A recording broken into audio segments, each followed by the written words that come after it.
Hai Anover semuanya, kembali lagi di channel Anomali Wadah di mana horror dan supernatural bertemu menjadi spiritual. Video kami kali ini adalah untuk merefresh kembali konten-konten kami terdahulu, terutama dalam konsep malaikat dan iblis, arka dan fallen angel, karena banyak sekali yang penonton-penonton baru kami yang bingung arka itu apa, fallen itu gimana, malaikat, iblis, pertanyaan-pertanyaan seperti kenapa sih Anomali DA nggak pernah kerja dengan malaikat, Indigo lain bekerja dibantu malaikat. Kenapa sih Anomali lebih baik kerja dengan arka? Apa itu arka? Kenapa disebut arka? Kalian sering sekali dibantu arka. Apakah tidak bisa menyimpan dan seterusnya?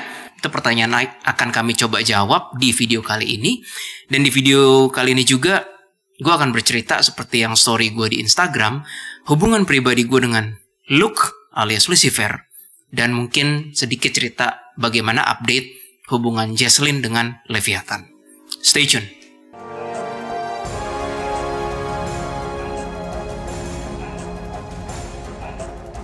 Untuk penonton baru Anomali, thank you atas supportnya ke channel kami. Kami sebenarnya pernah membahas cukup detail mengenai semua klasifikasi makhluk gaib. Bahkan di awal Anomali ada, dan juga kami remake. Di awal Anomali itu tampang kami masih culun, mohon jangan dilihat yang itu. Namun terakhir kami buat episode yang ini, yaitu klasifikasi makhluk gaib.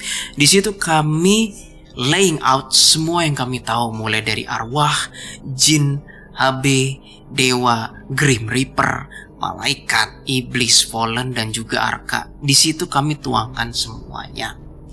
Nah, yang ingin gue coba utarakan di video kali ini ya teman-teman, bahwa there are things in life yang kadang-kadang kita belum tahu ternyata ada.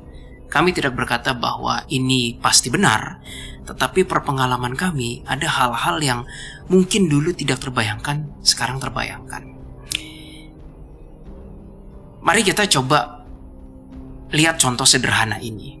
Kita mempunyai dua variabel, yaitu A dan B. Berapa kemungkinan yang bisa dibuat dari dua variabel ini? Kalau teman-teman hanya ada yang bilang A dan B, berarti kalau kata Biseroth, kamu kurang perhitungan. Lalu berapa sih, Kawil, yang bisa ditemukan variabel yang bisa dibuat susunannya?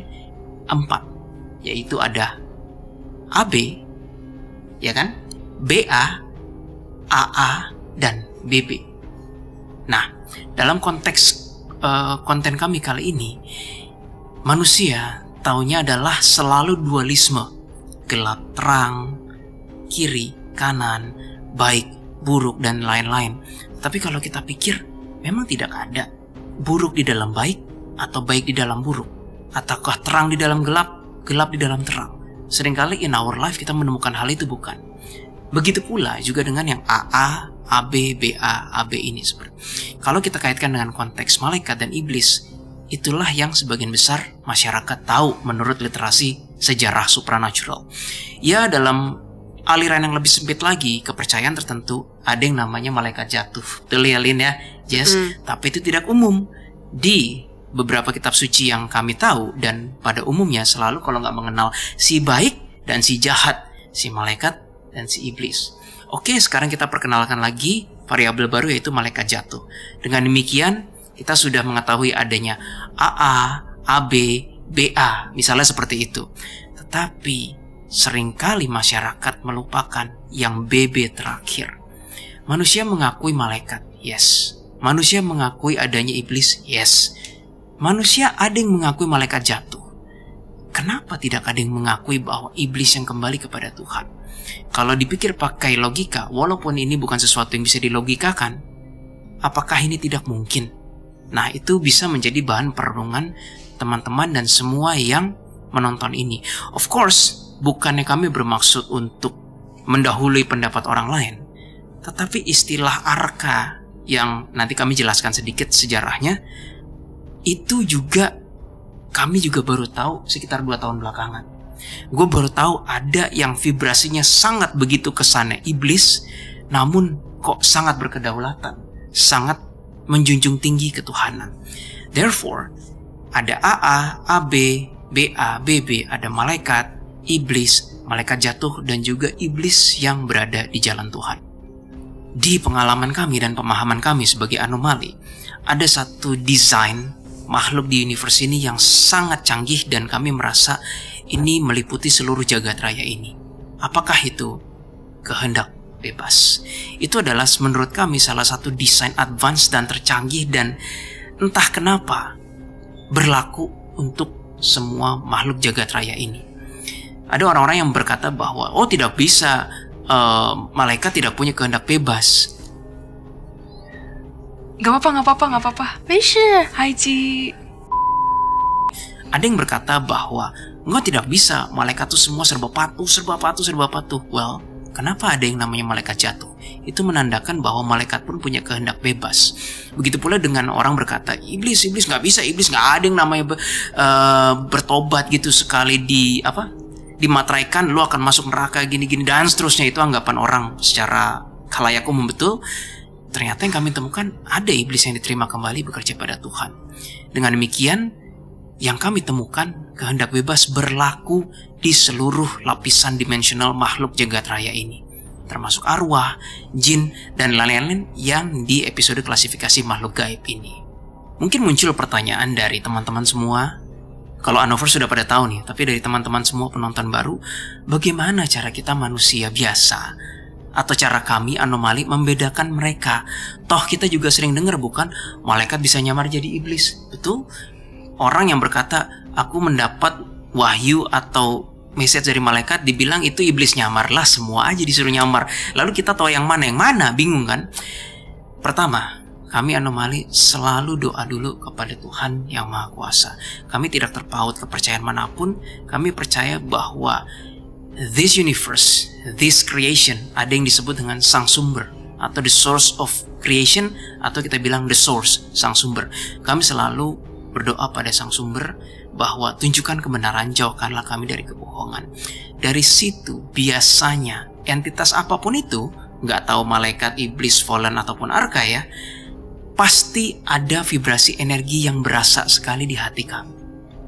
Dan vibrasi-vibrasi itu adalah sebuah energi batin yang tidak bisa berbohong. Terlepas penampilan mereka seperti apa, sayap mereka seperti apa, warna mereka seperti apa, energi hati batin tidak pernah bisa berbohong. Kalau harus kami ungkapkan dengan kata-kata, kira-kira seperti ini. Oke, kita mulai dari ciri-ciri vibrasi malaikat terlebih dahulu ya. Yang kami temukan, vibrasi malaikat tidak lain tidak bukan adalah ketaatan, kesucian, kebaikan, pertolongan, dan jalan Tuhan. Lalu yang berikutnya adalah vibrasi malaikat jatuh, yaitu kekecewaan, pemberontakan, perlawanan, persekongkolan, dan pertentangan terhadap Tuhan.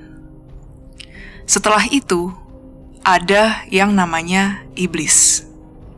Vibrasi iblis antara lain kegelapan, kekotoran, kejahatan, kehancuran, kekelaman, dan kebohongan. Yang terakhir yang mungkin teman-teman masih bertanya, apa sih vibrasi dari arka? Vibrasi dari arka yang kami temukan yaitu kedaulatan, kehormatan, kebanggaan, keadilan, dan keberanian. Memang ini hanya tahap awal begitu kami berinteraksi dengan entitas apapun, ya kan ya guys? Yep. Memang tahap berikutnya adalah kami harus ngetes secara energi, karena entah kenapa malaikat dan iblis itu mempunyai dua signature vibrasi yang berbeda. Kami nggak bilang mereka beda level, tetapi berasa seperti dua yang berbeda. Ibaratnya seperti kalau kita manusia melihat orang Asia dengan orang Barat, sudah tentu beda bukan? Dari warna kulitnya, mungkin warna matanya, rambut, dan yang lain-lain. Tapi kita sama-sama manusia, namun kita tahu, oh beda nih. Atau kita melihat tanpa bermaksud sara, ada orang yang kulit putih dan kulit hitam. Kita ngelihat sama-sama manusia, namun beda. Begitu pula dengan mereka. Itu kami harus menggunakan energi. Yang untuk menggunakan energi kami tidak bisa dicerita di sini karena energi tidak bisa diungkapkan dengan kata-kata. Namun yang reaksi batin hati tadi itu bisa diungkapkan dengan kata-kata seperti yang Jesslyn utarakan tadi. Supaya seru, kita langsung aja ke pertanyaan-pertanyaan yang tadi banyak tuh. Dan untuk mengklarifikasi who we are, apa sih yang kita lakukan, anomali siapa dan kami bekerja dengan siapa, dengan kuasa gelap atau kuasa jahat atau kami siapa? Kami bekerja dengan kuasa gelap atau kuasa terang? Nah, ini kami coba jawab. Kita mulai dari awal nih ya. Awal-awal udah kayak gini. Kenapa sih anomali atau DA nggak pernah kerja dengan malaikat? Indigo lain bekerja di... Kenapa sih Indigo disebutnya Indihome? Nggak apa-apa, biar seru-seruan aja, biar lucu. Internet ya? Iya. Oke, kenapa Indigo lain bekerja dibantu malaikat? Siapa yang mau jawab? Sebenarnya kita juga dibantu malaikat loh guys. Karena apa? Kita sering menangani klien, yaitu mengenai malaikat tubuh. Ya nggak? Sebenarnya gini sih, ada beberapa pengalaman kami, seingat aku, setelah melakukan pembersihan klien, itu yang datang adalah malaikat. Yep. Ada beberapa kali. Memang kita nggak cerita semua klien kita di video ini, tapi ada juga mengenai sosok malaikat. Nah, tapi bedanya malaikat itu agak saklek. Kalau mereka nggak diperintahkan oleh Tuhan, mereka biasanya nggak mau. Betul. Dan Jadi, mereka nggak bisa diperintah. Oh iya, Ya, lanjut. itu Aileen bener.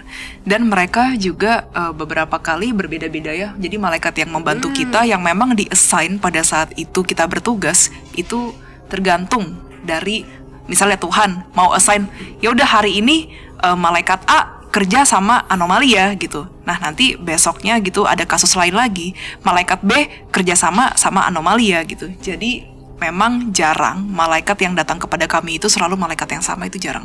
Hampir nggak pernah, kecuali beberapa yang kenal dengan kami. Yeah. Itu pun kami yang ngajak ngobrol. Nah, tanpa sekali lagi teman-teman, tanpa bermaksud kesannya sombong, banyak cerita kami yang tertuang di anomali. Karena ini kan video anomali.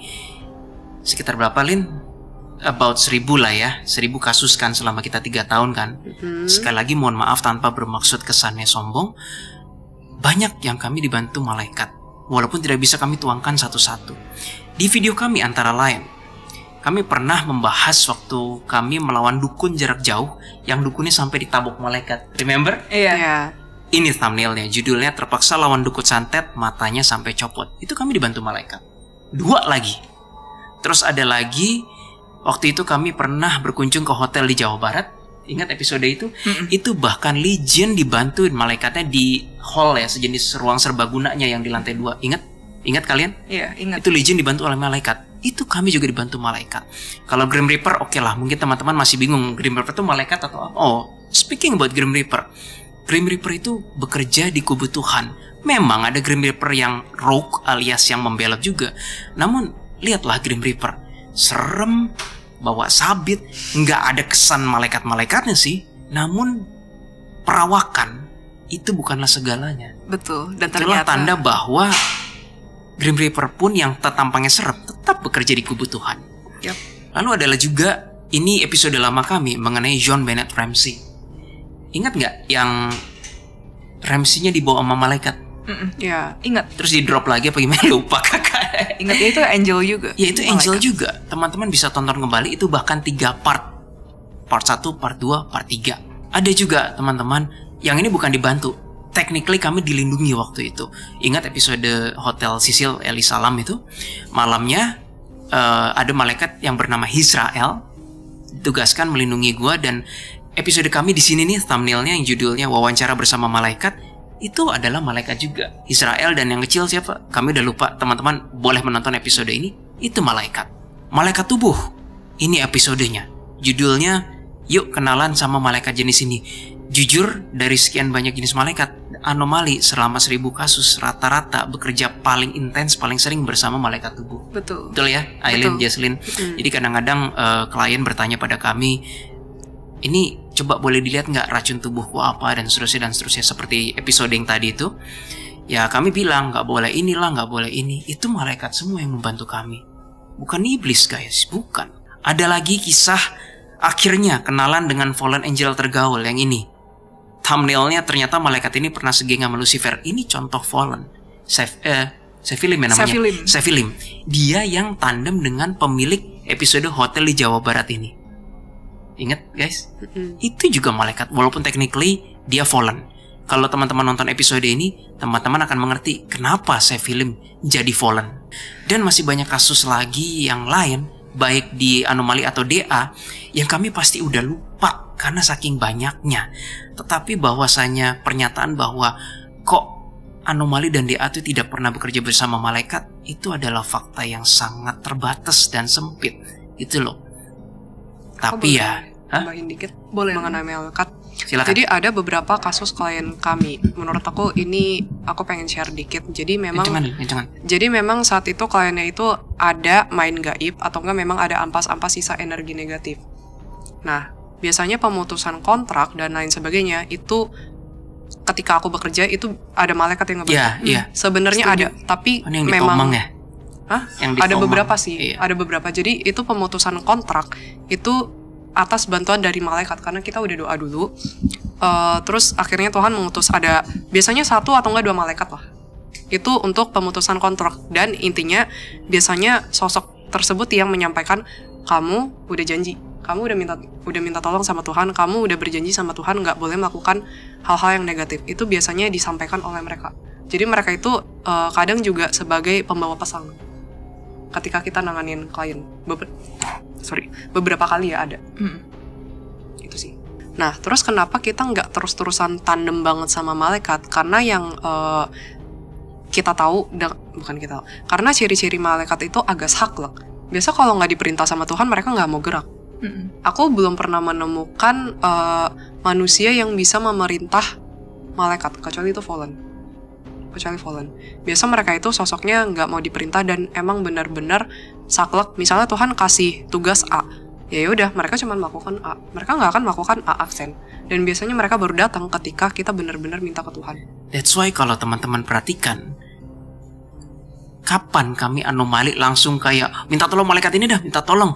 Kalau ingin ngobrol itu lain cerita ya. Tetapi selalu DA dan anomali, kami doanya pada Tuhan, bantulah kami, terjadilah kehendak Tuhan. Kadang yang turun malaikat, kadang turun arka, kadang Grim Reaper. Kami nggak pernah. Kecuali, Iya. Kawili dulu. Nggak, udah selesai.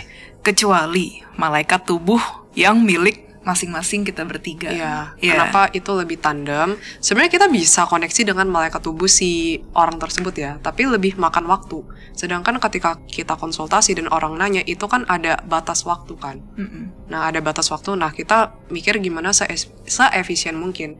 Kadang beberapa kali kita ada kok nanganin klien yang memang nanya langsung ke malaikat tubuhnya si orang tersebut kalau memang benar-benar urgent.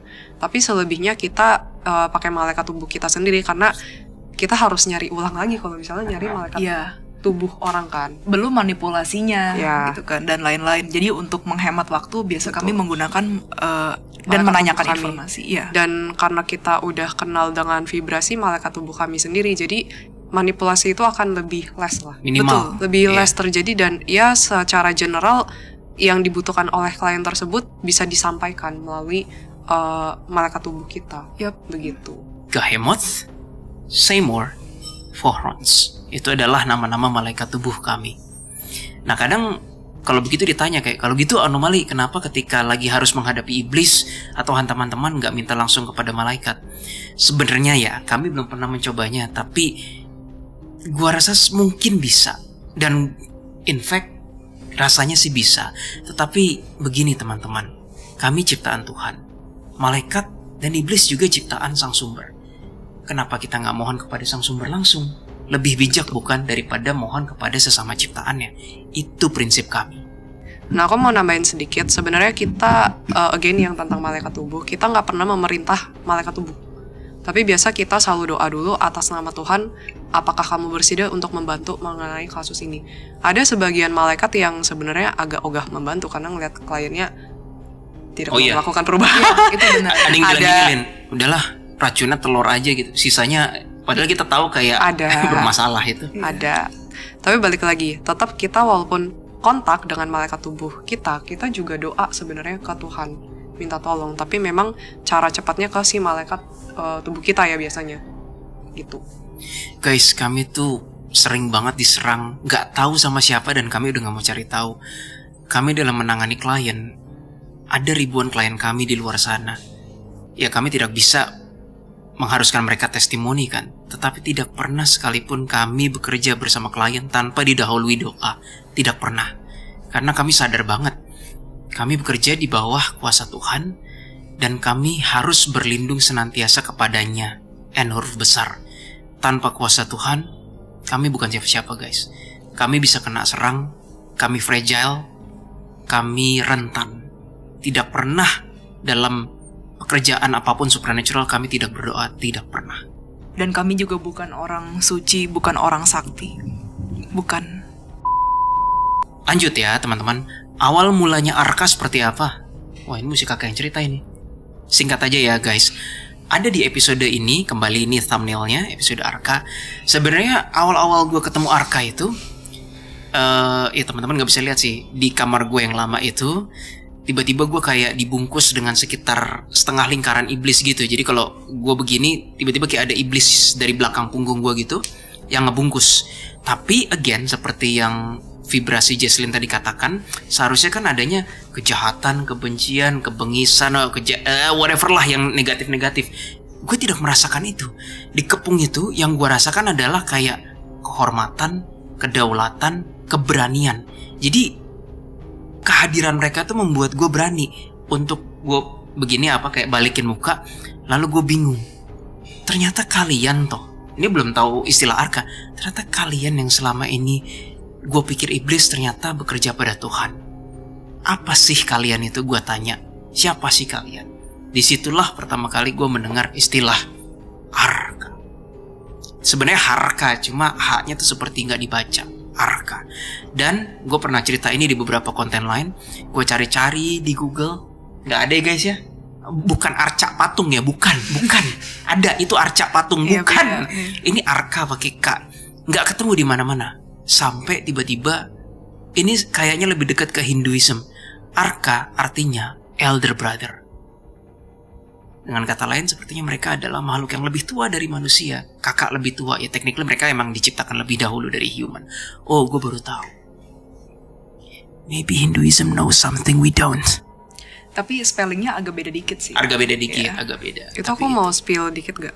Yang tentang di Hinduism. Sebenarnya bukan Hinduism sih, bisa jadi ke beberapa kepercayaan. Jadi kemarin aku coba meditasi untuk sedikit cari informasi lagi mengenai Arka. Terus ternyata Arka itu memang ada sosok, jadi ternyata Arka itu memang adalah sosok yang ditugaskan oleh Tuhan. Jadi istilahnya kayak kamu dikasih pangkat baru loh sama Tuhan. Ini rencananya, kamu mulai kerja ya. Logikanya gitu. Nah, mereka itu sebenarnya ditugaskan di berbagai macam dimensi dan berbagai macam tugas. Nah, aku belum bisa cari tahu mengenai tugas spesifiknya apa karena banyak. Mereka di dimensi yang berbeda-beda, itu aja tugasnya aja bisa berbeda-beda. Ya kan? Nah, terus juga jenis mereka juga banyak. Gak cuma satu doang. Kita menamakan Arka karena memang vibrasi bentuknya, energinya. Ya, vibrasi energinya dan bentuknya berbeda dari malaikat. Iya, ya gak? Mereka emang nggak kelihatan putih bersih sih. Mereka serem-serem tapi keren-keren. Ya. Gitu. Nah, ternyata ada beberapa sosok yang menjadi Arka karena ini selain dikasih tugas sama Tuhan, ternyata ketika di zaman dulu, ini aku garis bawahi dulu. Jadi di zaman dulu ya kebanyakan banyak sosok Arka itu yang ditugaskan oleh Tuhan untuk nyamperin manusia dan datang ke manusia untuk kasih pesan. Jadi konsepnya seperti malaikat juga, aku juga baru tahu. Jadi kasih pesan, manusia kamu jangan berbuat gini ya. Kamu nggak tahu kan dunia afterlife bakal gimana dan lain sebagainya. Aku nggak tahu deh. I think itu ada di beberapa catatan kepercayaan tertentu lah. Aku rasa pasti ada kalau kita memang cari. Tapi di kepercayaan tersebut itu bukan malaikat ya diomongin. Bukan, ya? Karena sosok yang digambar pun juga bukan malaikat. Dan serem-serem lagi. Ya, ada kan di beberapa kepercayaan tertentu yang kita lihat, itu sosoknya kok bukan malaikat, tapi kok ajarannya juga nggak melenceng. Nah, itu sebenarnya sosok-sosok dari mereka. Mereka sebenarnya bukan untuk menggurui manusia, tapi membawakan pesan. Sama kayak malaikat ternyata. Kalau malaikat itu kan kadang ditugaskan oleh Tuhan membawa pesan ketika misalnya tempat ini mau dimusnahkan. Beberapa kasus kan kita pernah coba cari tahu mengenai itu kan. Nah, kalau Arka juga sama sebenarnya. Jadi, ya itulah makanya kenapa ada beberapa di literatur yang bentuknya serem-serem. Mungkin orang lebih kenal dengan sebutan dewa atau nggak dewi. Itu. Dan biasanya juga mereka banyak berhubungan dengan karma ya. Ya, ada. Ada yang aku cari tahu kemarin di reinkarnasi selain karma, kayaknya ada hubungan dengan reinkarnasi di beberapa ada deh. Kan memang di cerita kita, beberapa klien kita pas kita terawang mengenai almarhum kliennya, itu kan memang ada sosok yang kok yang jaga bukan manusia, kok yang administrasinya kok yang jaga bukan malaikat, kok administrasinya kok bentuknya aneh. Nah itu sebenarnya mereka, karena mereka udah dikasih tugas sama Tuhan, istilahnya kayak ya dikasih lencana. Tapi back again, kita tetap harus ngeradar dari vibrasinya, apakah ini baik atau enggak. Karena sebenarnya di zaman dulu pun ya, ketika ada arka yang datang untuk memberikan pesan yang positif terhadap manusia, ternyata ada juga sebagian iblis yang mengambil kesempatan itu untuk memanipulasi. Sebenarnya ada juga. Jadi harus berhati-hati, dan menurut aku yang penting satu, vibrasi. Kedua, apakah dengan ajaran mereka lebih mendekatkan kita ke Tuhan atau enggak? Apakah kita menjadi jiwa yang lebih bertumbuh atau enggak? Itu yang paling penting menurut aku. Setuju. That's why di Anomali dan DA kami nggak pernah kan berkata kayak berdoalah pada malaikat, pada arka, pada iblis, fuck no, nggak. Atau pada fallen, nggak pernah. Kami selalu berkata pada Tuhan. Karena apa? Kami sadar tidak semua manusia, bahkan mungkin sebagian besar human, tidak bisa membedakan vibrasi mereka ataupun melihat mereka. Daripada ambil resiko, mendingan langsung berdoa pada Tuhan kan. Nggak ada ruginya, nggak ada salahnya, dan ibaratnya lebih safe gitu loh. Oke, mari kita lanjut. Apa ada jaminan arka itu tidak ada unsur penyimpangannya? Gimana, Jess? Kamu yang biasa tandem sama Bizeroth, Legion, you can tell the story. Legion sama Bizeroth pernah bilang sama kami bahwa kalau kami melakukan sesuatu yang sudah di luar kekuasaan Tuhan, kami dapat hukuman. Jaminannya adalah ketika mereka melakukan kesalahan, mereka juga akan dihukum. Jadi mereka pun juga tidak bisa berbuat seenaknya. Nah, mumpung kamu sebut itu ya, ini nggak apa-apa nih kalau Legion ada, tapi justru aku lagi coba connect sama Legion sih. Coba connect dulu sama Legion. It's important soalnya. Oh iya, udah di sini. Oke. Lalu, Jess, bagaimana dengan bedanya kalau dengan iblis-iblis lain yang bukan arka ya, tapi sudah melanggar Ya ampun, dijawabnya bukan nama Legion, dijawabnya sama Seven Prime. Ya udah, langsung sampaikan aja, nggak apa-apa. I was going to say, teman-teman, bahwa bagaimana dengan iblis lain bedanya? Kan mereka juga berbuat kesalahan. Kok kalau si arka takut mendapat hukuman, iblis lain kesannya nggak dapat hukuman? Oh tidak, teman-teman. That's why mereka langsung musnah. Hanya dengan doa manusia. Manusia nih yang dibeset, berdarah, jatuh dikit, nangis, ya nggak lebay gitu. Tapi ibaratnya kita yang sangat fragile ini, nggak punya power apapun. Namun kalau kita berdoa dan iblisnya kelewatan, musnah itu iblis. Itu jadi kayak trade off. Arka on the other hand bekerja di jalan Tuhan. Namun kalau mereka salah, mereka dihukum, bukan musnah. Iblis on the other hand sudah kelewatan, hanya cukup dengan doa. Kalau Tuhan berkehendak, habis mereka. Jadi semoga itu tadi bisa menjawab pertanyaan, ada nggak unsur penyimpangan dari arka? Mau ditambahin, Jess? Tidak, aku rasa itu sudah sangat amat benar, kata Legion. Iya, Legion. Thank you, Legion. Sama nambahin dikit dari kasus anomali, aku agak lupa. Jadi pernah waktu itu kita nemuin arka yang nggak pernah punya track record melakukan kejahatan sama sekali. Jadi dari dulunya emang kayaknya purely suci. Ya, suci bahasanya terlalu baik. Ya, nggak ada track record kejahatan. Jadi memang itu adalah sosok-sosok yang aku rasa yang dari dulunya memang sudah bekerja sama Tuhan dan memang tidak pernah melenceng. Itu juga ada. Yap, itu juga ada. Beberapa di kasus kita ketemu juga. Yes. Ini gue coba bikin analoginya kayak film ya, supaya teman-teman dapat. Aileen kan bilang arka yang tidak ada track kejahatan gitu kan. Kayak gimana sih? Kayak begini, teman-teman. Anggap aja di film gitu ngelihat orang badannya gede, tatoan semua, ya kan? Terus pakai senjata, golok, rambutnya panjang gitu kan, brewokan gitu kan. Terus pokoknya ada yang macam-macam. Tapi begitu dideketin, ini wangi banget, kayak ini nggak ada bau darahnya sama sekali istilahnya. Lo mandi sehari berapa kali sih? Goloknya bersih amat, lo pernah perang gak sih gitu kan? Kira-kira gitu lah, walaupun analoginya nggak masuk. Tapi gue mencoba mensimulasikannya di dalam pemahaman yang lebih simpel. Terus misalnya ada nenek-nenek gitu bawa barang banyak-banyak, terus udah gitu kasihan nenek-neneknya gitu, terus udah gitu langsung dia bantu gitu. Ya pokoknya badan kekar, badan besar tapi hati Hello Kitty. Iya. Ada kan di film-film kayak gitu kan. Nah itu biasa arka tanpa track record. Ya waktu itu kita nanganin klien apa ya? Kita nggak masukin di konten sih waktu itu. Jadi ada satu arka waktu itu ngebantuin masih berhubungan sama malaikat tubuh. Jadi kita udah nanya ke malaikat tubuh, tapi orang tersebut memang istilahnya harus dibantu secara energi juga. Nah itu arka. Iya di Kitchenet. Jadi arkanya itu ngebantu kan. Terus kalau nggak salah Kak Willy yang nanya, kamu dulunya pernah melakukan, maksudnya kamu dulunya iblis bukan? Terus dia kayak dia bingung. Dia tahu iblis itu apa, tapi kayak maksud dia tuh kayak ya gue iblis tapi gue bekerja gitu. Jadi pertanyaannya jadi irrelevant gitu loh. Tapi pas kita radar energinya, memang secara track record dia, pas dilihat dari memori dan lain sebagainya, memang dari dulu ini adalah sosok entitas yang saklek kerja sama Tuhan, dan dia nggak peduli sama urusan apapun itu. Dan waktu itu arka itu kan waktu itu kan kita ketemu dia karena kita doakan, Tuhan minta tolong dong mengenai klien ini. Tiba-tiba yang datang dia kan. Tapi habis sudah selesai kerja juga langsung pergi. Nggak peduli. Pamit aja enggak, udah ya selesai ya, udah selesai. Gitu. Iya kayak gitu, ada juga. Jadi ya sebenarnya arka itu luas, divisinya luas, dan menurut aku pekerjaannya juga nggak bisa diidentifikasi satu persatu karena banyak dimensi di situ tuh, banyak banget lah. Sama kayak malaikat juga banyak. Ya benar, sama kayak malaikat, cuman aku rasa yang membedakan adalah vibrasinya dan pekerjaannya. Contohnya kayak ada beberapa administrasi setelah kematian. Jadi jangan dipikir setelah kematian urutan masuknya cuma surga sama neraka. Nggak segampang itu teman-teman. Ya, kita pernah kontenin di konten dimensi afterlife yang ini. Teman-teman bisa nonton. Nah kita nemuin beberapa kasus administrasi dari orang kematian, atau enggak yang bukan administrasi dari si arwah tersebut, atau enggak yang memegang catatan buku kejahatan kebaikan, itu adalah arka loh. Pernah gak? Ingat gak? Iya. Yang Hei Pai Wuchang gitu.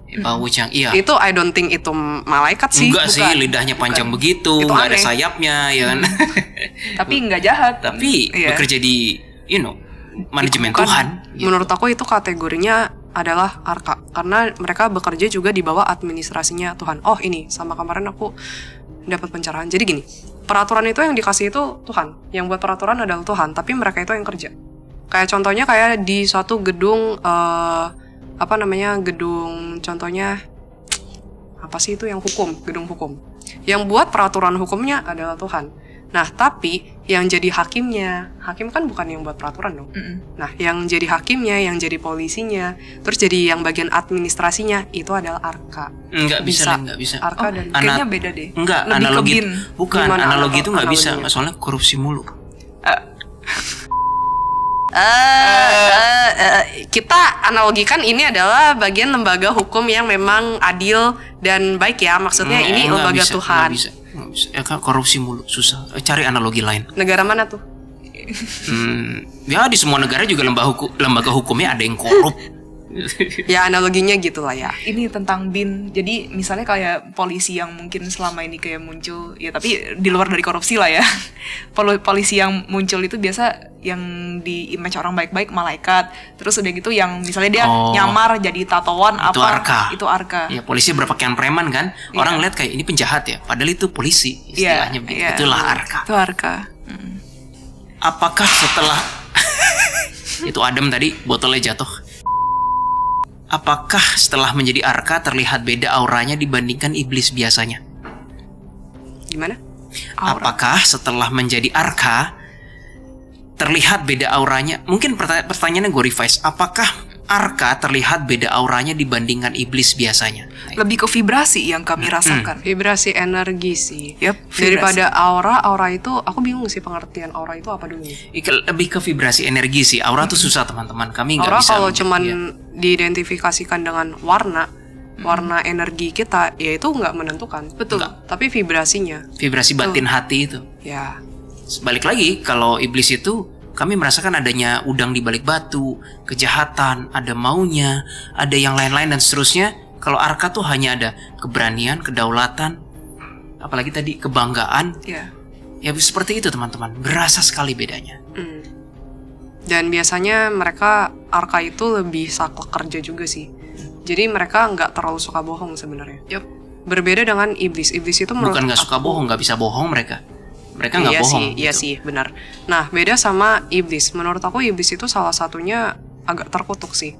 Jadi gimana pun itu vibrasi yang kita radar, pasti ada energi yang unpleasant ketika kita radar. Yep. Nggak murni, nggak suci, terus ditambah lagi ada energi kehancuran. Yap. Dan biasa kalau kita ketemu iblis ya, energinya kayak nggak enak, sesek gitu. Kadang-kadang kalau yang agak gede itu kayak mau mual gitu loh guys. Mualnya gimana? Berasa enek gitu. Akhirnya dipraktekin juga. Mualnya gimana, Lin? Praktekin dong.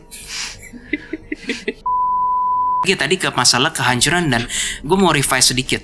Kalau iblis itu kehancuran, kalau arka penghancur. Beda ya teman-teman. Satu kehancuran, satu lagi penghancur. Kalau kami ketemu iblis tuh adanya kayak, kok everything tuh serba destruktif, serba arahnya ke kehancuran. Tapi kalau bersama arka, dia siap kapanpun dibutuhkan, dia penghancur. Itu bedanya. Lanjut. Bisa jadi dengan baiknya arka ke kita itu adalah unsur manipulasi dari arka itu ke kita, tanda tanya. Bagaimana untuk membedakannya dan apakah mungkin ada maksud tujuan lain dari arka tersebut, tanda tanya. Silakan. Aku boleh jawab nggak, Willy? Boleh, ini Legion nih. Iya, kok tahu sih? Iya, siapa lagi? Pertama, itu pertanyaannya ngaco sih. Kata Legion, ini kata Legion ya guys, kata Legion. Kedua, ulang Willy. Bisa jadi dengan baiknya arka ke kita itu adalah unsur manipulasi dari arka itu ke kita, tanda tanya. Bagaimana untuk membedakannya? Oke. Iya. Manipulasi. Kalau sejak awal manipulasi, kenapa aku harus membantu kalian? Kenapa aku harus membantu manusia-manusia untuk ujung-ujungnya kembali menyembah Tuhan? Kenapa tidak aku bikin manusia kembali menyembah aku saja? Rugi bandar istilahnya. Iya dong, rugi dong saya. Kata Legion. Alien tidur lagi? Nggak tidur. Jadi gini, kalau dari abstrak alam sih ya, kalau yang beneran arka, tujuannya itu bukan untuk diri sendiri, bukan untuk ego pribadi, tetapi balik lagi ke tugas, atau enggak ke sistem, atau enggak ke Tuhan. Jadi kita itu memang hidup di dalam sistem Tuhan, kita nggak bisa lolos dari sistem. Nah, itu biasanya mereka akan mengikuti sistem yang ada, nggak akan melenceng. Pertanyaan kedua, Willy. Sebentar ya, Legion. Iblis akan mengambil hal sebesar mungkin untuk kepentingan dirinya sendiri. Yes. Arka layaknya berada di jalan Tuhan akan mengorbankan egonya sendiri demi kepentingan semua sebesar mungkin. Itu bedanya jalan Tuhan dengan jalan non-Tuhan. Pertanyaan kedua, kami tidak takut mati, kami tidak takut musnah. Bedakan antara kami dengan iblis. Iblis memang ada yang tidak takut mati juga. Tapi kebanyakan dari mereka lebih mementingkan diri sendiri dan kepuasan diri sendiri. Aku tidak. Bizero tidak. Kami tidak. Arka tidak. Kami berbeda. Dan harusnya akan membuat universe ini semakin lebih baik sih kalau itu arka. Sedangkan kalau iblis, mereka lebih senang ketika manusia tersebut lebih hancur, universe ini semakin kacau. Gitu. Kami sedih kenapa manusia tidak berubah-berubah, itu aja. sehabis Legion pertanyaannya. Tadi udah dijawab olehmu kok. Thank you. Jadi bagi teman-teman di luar sana, sekali lagi, tidak pernah kami mempromosikan iblis, tidak pernah teman-teman. Jadi tidak pernah kami mengatakan anomali bekerja sama bersama iblis, itu tidak pernah. Bahkan sekarang kami bingung bagi orang-orang di luar sana yang dengan jelas-jelas mengatakan kami menebar kesesatan, bekerja sama dengan iblis. Ini ada apa gerangan dengan orang itu? Jangan-jangan orang tersebutlah yang menjadi alat iblis untuk menebarkan kebencian. Tapi kami tidak boleh menuduh karena tidak ada alasan untuk berkata seperti itu. Tidak pernah dalam video kami mengajarkan untuk tidak mengandalkan Tuhan. Kapan? Ingat Willy. Kau Willy dulu deh. Udah. Ini Keris. Ingat Willy. Iblis selalu ingin manusia hancur. Dan iblis sangat amat suka ketika melihat manusia satu dengan manusia dua berkelahi alias saling menghancurkan. Itulah iblis. kata Keris. Jadi sekali lagi, walaupun ini belum ending, cuma mumpung gue belum lupa, teman-teman yang terhormat semuanya, terutama bagi penonton baru, tidak perlu tahu, tidak perlu harus bisa membedakan mana yang namanya arka, mana yang malaikat, mana yang fallen, mana yang iblis. Tidak perlu, mana Lucifer, mana bukan. Teman-teman tidak perlu tahu. Namun implikasi dari video kami, apakah membuat hati teman-teman lebih baik, menjadi lebih dekat pada Tuhan atau tidak. Itulah goal kami. Kami tidak pernah sharing konten ini dengan tujuan supaya teman-teman lebih ke satu entitas tertentu. Tidak pernah sekalipun. Balik lagi, menurut aku dari masing-masing personal orang, kan hidup itu tanggung jawab masing-masing. Hidup itu adalah tanggung jawab masing-masing pribadi kan. Jadi dari kita pribadi sendiri harus belajar untuk ada filter dalam diri kita. Apapun itu pesan dari siapapun itu yang mengatakan, bahkan dari kami sekalipun, lebih baik difilter yang dibutuhkan oleh jiwa kami, dan apakah itu membuat kalian lebih dekat sama Tuhan. Kuncinya gampang. Apakah dari tindakan kalian, dari informasi yang kalian dapatkan, apakah lebih membuat kalian lebih percaya sama Tuhan? Apakah lebih membuat kalian lebih dekat sama Tuhan? Apakah membuat kalian lebih tidak terikat dengan kemelekatan duniawi ini? Itu yang lebih penting menurut aku. Dan jangan lupa doa pula kepada Tuhan. Ya Yes. Tuhan, tolong tunjukkan kebenaran. Nah, untuk yang terakhir ini, tadi kan gue juga bilang kan bagaimana hubungan pribadi gue dengan Luke alias Lucifer dan juga Jesslyn dengan Leviathan. Gue gak tahu nih arahannya kemana nih, kami ngomong ini, tapi gue akan mencoba membawakannya. Kemarin malam, seperti story yang gue publish nih, jangan lihat kepala gue ya, tapi yang gue tenggelam gitu nih story-nya nih ya. Gue memberanikan diri untuk kontak dengan malaikat Mikail. Entah kenapa lagi pengen aja, karena sudah lama gue tidak berbicara dengannya, dan gue pengen tahu kayak, did we do the right thing? Am I doing the right thing gitu kan? Ada beberapa info yang gue nggak bisa memberitahu di sini karena satu, gue rasa irrelevant. Dua, masih terlalu sensitif. I'm not sure teman-teman siap mendengarnya. Tapi ketika gue mau mencoba berbicara dengan Mikail, pertama ya, perawakannya. Dari kacamata vision gue ya, of course orang-orang mungkin bisa bilang itu bukan Mikail, terserah, bukan itu poinnya. Tapi ketika gue mendapatkan vibrasi beliau itu singset. Gimana yang kamu lihat, Jess? Singset, terus udah gitu ada berotot tapi lean, lebih ke lean badannya. Bukan tipe malaikat yang sampai yang gede banget jubahnya gitu, klewer-klewer, saya bukan gitu lean. Iya, maksudnya dia lean, Aileen gitu kan ya. Gitu. Kira-kira begitu. Lalu ketika gue ajak ngobrol, orangnya beliau tuh ya, walaupun itu malaikat, cenderung kalau di arah kepribadian manusia lebih ke introvert. Nggak terlalu pengen ngomong kan? Enggak, tapi dia ada jubah sih. Ada ngomong. Oh, jubah ada. Jubah ada. Tapi teman-teman tahu siapa yang tiba-tiba di sebelahnya dia, di frame batin gue? Gabriel. Nah, kalau Gabriel sampai sekarang gue belum bisa lihat wajahnya sampai sekarang. Hanya seperti malaikat terang, ininya agak nggak kelihatan, agak serem sih, terus terang sih. Tapi ya, itu Gabriel. Dan Gabriela yang seakan-akan kayak mencoba menjadi juru bicara Mikail. Nah, long story short, perbincangannya tuh cuma seputar kayak, did we do the right thing, gini, yang gue bilang gue nggak bisa ngasih tahu. Sampai tiba-tiba ngebahas ke Lucifer. Ini sedikit bocoran aja, sedikit aja, gue nggak berani ngomong terlalu brutal. Tadinya gue pikir, bahwa, dan ini bisa berbeda ya dengan apa yang udah diketahui teman-teman ataupun literasi sejarah ataupun konten dari YouTuber lain, bisa berbeda karena ya gue juga manusia, vision gue bisa salah. Tadinya gue pikir yang punya upper hands, gue ralat. Tadinya gue berpikir bahwa jalannya Mikail dengan Lucifer, pertarungan itu seperti yang satu garis lurus, Lucifer kalah, dibuang. Oh, ternyata tidak sesimpel itu teman-teman. Hanya sampai situ saja gue bisa cerita. Long story short, ada Mikail, ada Gabriel, dan gue terhubung dengan Lucifer. Lucifer gak banyak ngomong dengan Gabriel dan Mikail, mereka kayak di tempatnya masing-masing. Akhirnya gue memberanikan diri juga untuk berkata pada Lucifer kayak, benar gak yang tadi Mikail itu bilang? Lucifer hanya berjawab, masuk. Lucifer nggak menjawab benar atau tidak, tetapi Lucifer memberikan gue sebuah pemahaman. Adik, menurut kamu, aku manipulasi bukan? Itu kata Lucifer. Pinjam handphone ya, Lin. Pinjam handphone kamu. Buat simulasi. Oke. Sini. Oke. Sorry. Jadi gue bertanya pada Lucifer. Kak Luke, gini-gini. Lucifer bilang, oke adik, menurut kamu aku manipulasi bukan? Ya gue bingung dong. Biasa kita yang nanya, ini gue ditanya. Terus gue bilang, mengapa kamu bertanya begitu? Karena kamu tuh maksudnya gue, kamu terpengaruh perasaanmu terhadapku, katanya.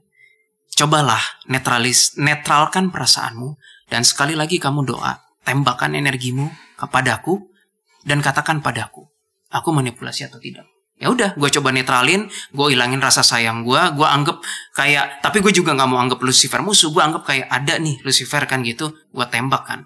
Gue bilang tunjukkanlah kebenaran, jauhkanlah kami dari kebohongan. Tahu teman-teman apa yang gue lihat? Kalau ini istilahnya demon, hitam kan? Ini look nggak pink sih, tapi gue cuma bisa dapat ini. Begitu gue tembak tuh, gue dari arah kamera yang gue ngeliat demon. Sampai gue pikir, anjir, ini bukan Lucifer, ini demon. Hold on, not so fast. Gue melihat bebayang begini. Bebayang seperti ini teman-teman. Nah, begini. Ginilah kira-kira. Jadi kalau kayak mata minus tuh kayak bebayang. Gue sampai bingung. Ini beneran Lucifer? Atau manipulasi? Atau ini iblis? Atau gimana? Ternyata setelah gue doa dan gue analisa lebih lanjut, itu bukan manipulasi. Namun, itu bener ada demon di sini yang ngalangin sinyal gue. Dan Lucifer pun juga ada di sini. Dan ternyata gue baru tahu. Setelah gue analisa lagi, beribu-ribu tahun, gak tahu berapa lamanya, itulah yang terjadi dengan Lucifer. Lucifer sampai berkata seperti ini pada gue. Mungkin inilah bentuk hukumanku terhadap Tuhan. Mungkin inilah bentuk hukumanku karena perbuatanku di masa lalu. Sehingga siapapun yang mau mencoba menghubungi Lucifer, ngelihatnya yang demon ini. Gue masih untung bisa ngelihatnya berbayang seperti ini. Bagaimana kalau orang-orang lain yang ngelihatnya cuma satu begini? Yang dilihat cuma satu begini. Puji Tuhan gue ngeliat berbayang seperti ini. Dan Lucifer bilang, iya, yang kamu lihat tidak salah. Akan selalu 100% siapapun yang mencoba menghubungiku akan melihat entitas lain. Terus Lucifer ngomong, antara lain Baal. Lah, gue bingung, Baal dibawa-bawa. Beneran, Lin? Baal dibawa-bawa. Terus, dan gue kaget, Baal bukannya premium rank yang terkenal itu ya? Iya. Premium rank yang versi money. Iya, dan ternyata again Vision bisa salah ya. Gue ngeliat Baal kok kayak sorry, ngapain sorry juga premium rank, kayak babon. Kamu ngeliatnya gimana? Kayak ini loh Lin, kayak babun gitu loh rasanya. Kayak monyet, tapi mukanya bukan muka monyet sih ya, cuman dia punya rambutnya itu rimbun gitu. Iya. Dan agak besar dan nggak menakutkan sih terus terang, agak kayak bego. sorry nggak mungkin bego sih, nggak mungkin karena dia premium rank. Tapi terus tiba-tiba Baal berkata begini, hahaha, look, apa efeknya? Cuma satu manusia yang tahu rahasia ini, cuma satu manusia yang tahu bahwa kamu akan selalu didomplengin oleh siapapun. Nggak ada efeknya satu human. Luke nggak menjawab apapun, tapi malah Baal yang tertarik sama gue komunikasi. Terus? Ya udah, gue ladenin kayak, emang lu satu geng sama, gue sebutin tuh nama premium satu-satu. Beelzebub? Enggak, dia bilang. Beberapa nama yang terkenal? Enggak. Malah dia bilang, tidak. Aku sama Necromansus katanya.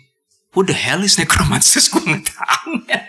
Ada nama-nama baru yang kayak, gue bilang ke si Baal, itu siapa? Gue bilang. Tapi dia sempat nyebut Asmodeus. Sempat, iya. Nggak semuanya bukan geng dia, tapi Beelzebub bukan. Ini penting nggak penting sih, sorry lah teman-teman. Tapi dia nyebut nama-nama lain yang gue bilang, itu siapa? Terus si Baalnya kayak, kamu tidak tahu? Dengan jujur gue, enggak, gue nggak tahu gitu. Emang semua orang tahu, lu pikir gitu? Enggak. Oke. Balik lagi ke Luke. Jadi itulah yang terjadi terhadap Lucifer.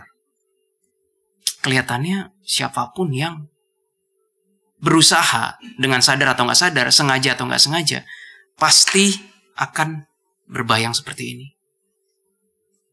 Dan Luke juga mengakui mungkin inilah sejenis hukuman. Sebenarnya itu bukan hukuman ya, tapi itu kalau kita taruh posisi kita sebagai human, gue diketahui sebagai Willy. Tapi orang taunya gue bukan Willy. Taunya gue misalnya Ricky.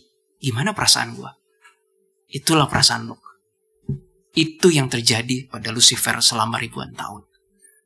Info ini bisa berbeda teman-teman dengan siapapun yang teman-teman tahu. Namun itulah vision yang gue lihat. Jadi ini untuk mencoba mengklarifikasi bahwa terlepas dari Lucifer baik atau jahat, bagaimana sih situasi sebenarnya? Ini situasi sebenarnya.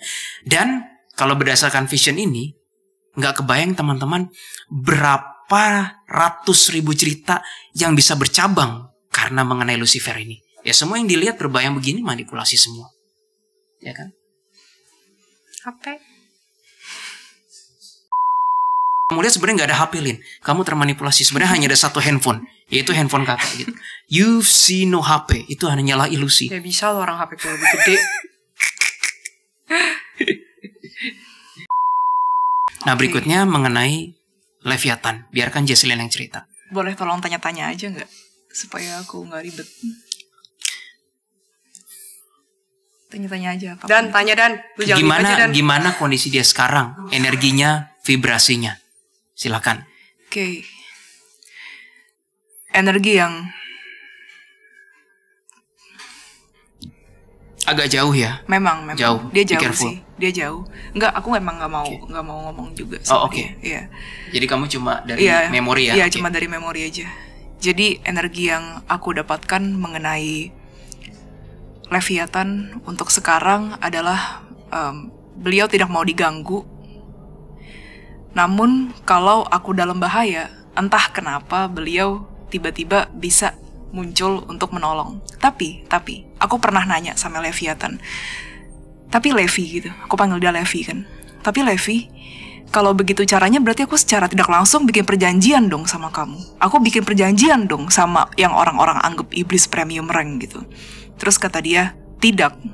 Karena kamu kan tidak meminta. Setiap kali, coba perhatikan. Ketika kamu sedang bekerja, mendapatkan tugas, apakah kamu pernah meminta pertolonganku?